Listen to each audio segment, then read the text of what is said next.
Директоре, го најавивте 18-тиот фестивал на монодрама во Битола. Овој фестивал ова година одбележува полнолетство, 18 години. Сега, најпрво да ги запознаеме гледачите што значи оваа бројка и што представува воопшто за културата во Македонија, кога станува збор за театарска култура. Па најпрво 18 години значи една богата традиција за еден навистина фестивал кој што промовира една специфична форма на театарската уметност. 18-те години говорат и дека овој фестивал е еден од најстарите регионални фестивали, значи во еден поширок регион кој што во континуитет се организираат, а како значај придонес на македонската културна сцена, битно да се истакне дека е единствен фестивал од ваков карактер. А оваа година по многу нешта овој фестивал повторно ќе го оправда своето постоење и во однос на публиката и театарската критика, но секако и во однос на учесниците и на актерите кои што ги славиме, како што ја славиме уметноста и го славиме театарот во тие фестивалски денови кога што се реализира Интернационален фестивал на монодрама. Бидејќи станува збор за интернационален фестивал, повеќе гости и актери ќе допатуваат во Македонија. Од 4 до 10 мај ќе бидат присутни тука на сцената во Битола. И сега, повеќе како се стапуваше во контакт, како одеше селекцијата, затоа што станува збор за доста интересни наслови. Па да, оваа година имаме 13 представи во официјална конкуренција.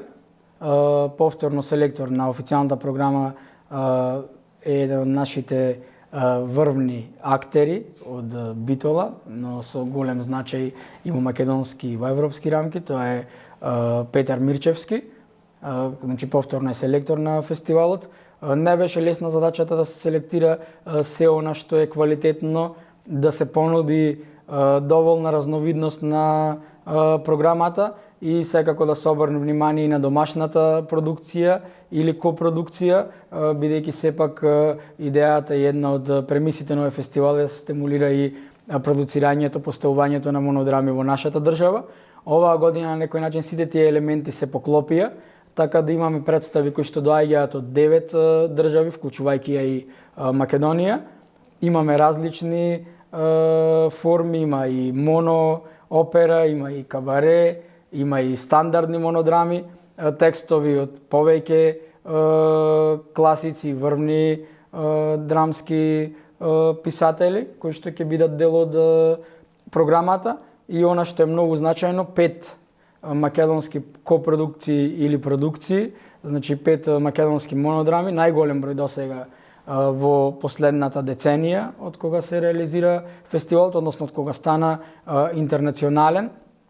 И тоа е многу значајно и многу драго што е така. Повторно имаме фестивалска премиера во очи на затворањето, ќе има премиера монодрамата која што е режираше Ана Батева, која што е од Македонија, но е во продукција на театарот од Казан Лак од Бугарија. Значи тоа е адаптација на текст на Чарлс Буковски со наслов Се на масата. Така да трендот кој што го имавме во последните неколку години да имаме фестивалски премиери на монодрами го имаме и оваа година. Го имаме во програмата и доајенот на монодрамата Мите Грозданов, кој што многу често учествувал, иако изминатите години не беше гостин на фестивалот, и ни е драго што го имаме како дел од официјалната програма. Така да една динамична и возбудлива програма ја очекува публиката која што изминатите години го следи со голем интерес фестивалот. Сега интересно е жирито кој ќе одлучува на кого ќе му припадне наградата Гран При. Интернационално е, повеќе за тоа. Па да, жирито е многу важна алка. Изминатите години имавме навистина врвна жири комисија. Секоја година составот се променува, така да оваа година го имаме Петар Темелковски како председател на жирито, значи уште еден врвен актер кој што е многу познат по оваа форма, по монодрамите, така да нема посоодветен избор за човек кој што оваа година ќе го предводи жирито. Потоа тука е Братислав Димитров, драмски писател, директор на театарот за деца и младинци, Билјана Крајчевска, која што е драматург од Битолскиот народен театар, Иван Лео Лемо, театарски режисер од Хрватска.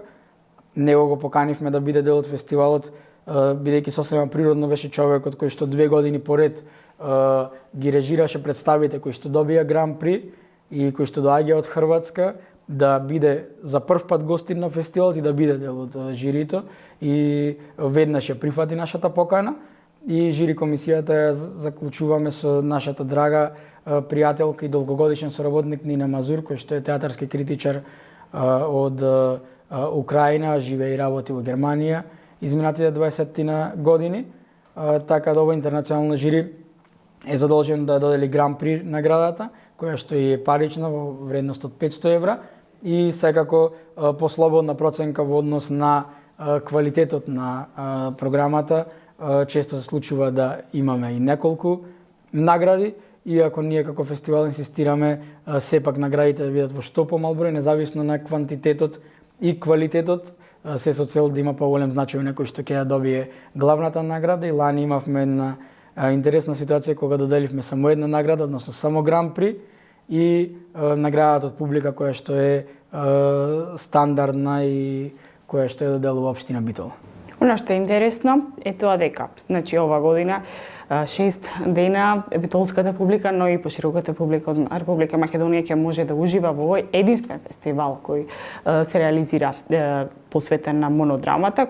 Имат за цел, како што кажавте, да ја прослави таа театарска уметност, но и самото негово височество актерот.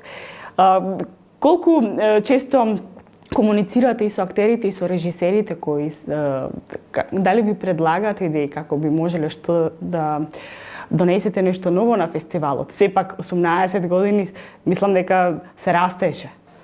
Па не случајно фестивалот се гради и засега, иако нескромно звучи од сите кои што доаѓаат и кои што го следат повеќе време овој фестивал, има нагорен тренд по многу нешта, а сето тоа е не случајно.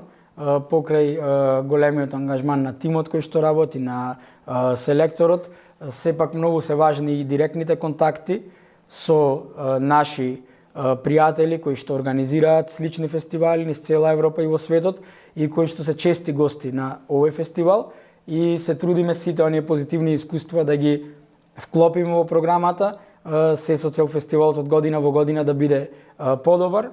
Една таква новина која што ја вклопивме од 13-тиот фестивал, тоа беше воведувањето на ОФ програма, односно неофицијална конкуренција, но врвни и значајни представи кои што ќе бидат дел од програмата, така да оваа година за отворањето имаме представата на Македонскиот народен театар Животот е прекрасен, во адаптација и режија на еден од врвните и најголеми европски режисери Александар Морфов, плејада на актери предводени од Никола Ристановски. Сметам дека е сосема на место отварање со една таква врвна представа, чија што премиера беше на почеток на месец април. За во чест на наградените ќе се изведе представата на театар комедија Случајот Хармс, според текстовите на Даниел Хармс. Повторно режисер е едно големо име кое што доаѓа од Босна и Херцеговина, тоа е Дино Мустафич. Не случајно, иако не се работи за официјална програма, се избрани овие две представи за отворањето и за затворањето. Исто така, дел од неофицијалната конкуренција ќе биде представата Прометеј од Турскиот театар во режија на Дејан Пројковски и представата во продукција на фестивалот на античка драма Стоби Велешки театар Жени од подземјето на Андреј Цветановски. Оваа година ќе продолжи соработката и со ЕСРА, ќе бидат гости дел од студентите на овој универзитет и исто така ќе изведат една представа која што ќе биде вон конкуренција, така да имаме 7 фестивалски дена, 18 представи, 9 држави, богата програма по квантитет, но и по квалитет, кој што секогаш е по-значаен во уметноста. А се ова немаше да се случува доколку, како што кажа, немаше да биде воспоставена една мрежа на соработка, размена на искуства и во секој сегмент онаму каде што фестивалот имал некои предизвици со кои што требало да се соочи, да се надминуваат на што поедноставен начин. Ако се навратиме во годините наназад, во тие фестивалски денови може да се забележат во Битола многу интересни ликови од уметноста, без разлика дали станува збор за театар или книжевност, се што е неконвенционално и се што е уметничко, Битола во тој период ги собира сите тие интересни ликови. И од оваа година програмата можам да забележам дека исто имам гости млади луѓе, така што и вие како млад човек кој постојано ја форсира на позитивен начин секако уметност и културата во нашиот град, што би им препорачале на младите луѓе? Како да се однесуваат во тие фестивалски денови? Зошто треба да дојдат токму да ги проследат тие монодрами? Па добро, за формирањето на една личност значајни се повеќе сегменти.